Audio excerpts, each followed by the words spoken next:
రేపు చెన్నైలో MA Chidambaram stadium వేదికగా జరిగే ఈ మ్యాచ్ టీమిండియాకు అత్యంత కీలకం.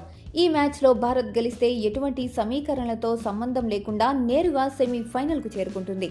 ఒకవేళ ఓడిపోతే దక్షిణాఫ్రికా మరియు జింబాబ్వే మ్యాచ్ ఫలితాల మీద ఆధారపడాల్సి ఉంటుంది.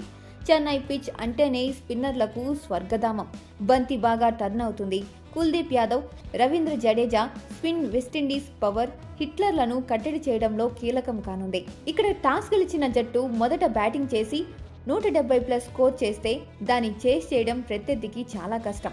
కీలక ఆటగాళ్లను చూసుకున్నట్లయితే యశస్వి జైస్వాల్ గత మ్యాచ్ ఫామ్ను కొనసాగిస్తే పవర్ ప్లేలో భారత్కు భారీ స్కోర్ ఖాయం. అలాగే జస్ప్రీత్ బుమ్రా డెత్ ఓవర్లో వెస్టిండీస్ స్పీకర్ల మెషిన్లను ఆపగలిగే ఏకైక ఆయుధం.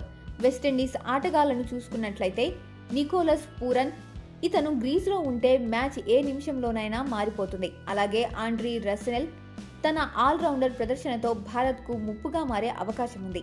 ఇప్పటి వరకు జరిగిన టీ20లో భారత్ పైచేయి. అయితే కరేబియన్ ఆటగాళ్లు ఐపీఎల్ ఆడి మన బౌలర్ల వ్యూహాలను బాగా తెలుసుకున్నారు కాబట్టి తక్కువ అంచనా వేయలేం.